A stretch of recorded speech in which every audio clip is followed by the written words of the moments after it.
Not a lot. You know, James obviously won't be as much, movement and quarterback run game stuff, but it's all there in the event that Riley can play, and then we'll just make a decision. I hopefully we can make that decision here pretty quick. That's what I'm hoping. As quick as tomorrow? Yeah, I'd like to. I don't know if the doctors or coach will be prepared to make that decision, but for James's mindset, I'd like for him to be able to know a couple days in advance. My first start, I think Coach Edwards told me Wednesday before the game, and it was nice to know a couple days in advance. Does Riley really need to practice to start, or if he's okay game time, you think he could go? I think he could probably practice today, Yeah. but he's I don't know that he needs to come out here right now and try and fight through some of the pain he's in. And after all that we've been through at this point, it was better for him to stay off it these 2 days, and he may come out and see if he can throw it tomorrow, and that's when we'll decide. It seems like New Mexico State's defense is lacking somewhat this year. I mean, do you feel like you're going to be able to move the football kind of regardless of who the quarterback is? You know, I would say, yeah, I hope we could. But we've been a little up and down, so I'd like to see us have a consistent week of practice, and I'd like to see us have a consistent game. And whether we move it or have, great success, as long as we're consistent, secure the football, I'll feel like it was a successful Saturday. Rightly or wrongly, Riley's taken a lot of blame for what went down in San Jose. Yeah. Is that justified blame, or where would you kind of?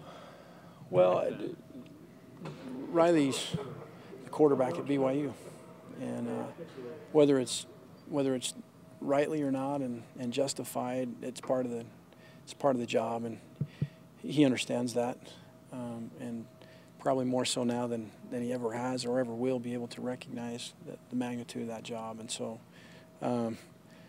but he shouldn't take all the blame.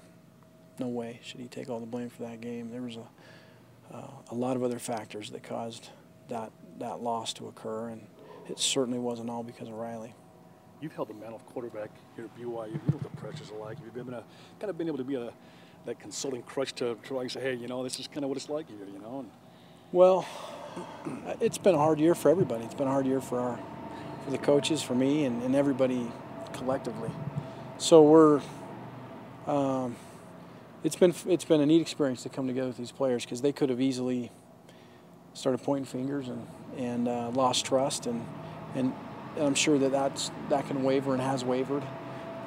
But for the quarterbacks, and particularly Riley, we've had some unique experiences together this year in relation to just coming through and fighting through some injury that will serve him forever throughout his life. And he'll look back at those and realize it was a blessing in disguise for him to overcome some battles that he needed to, and we'll overcome the season. I've asked Riley actually what he thinks his legacy will be here, and he says it really doesn't matter what he thinks. Other people are going to make that decision. When you look at what he's done here, what do you think his legacy will be? Probably the most tenacious, competitive guy I've been around yet in 8 years. And to know what he's battled through physically, we don't go into detail on that stuff because we can't.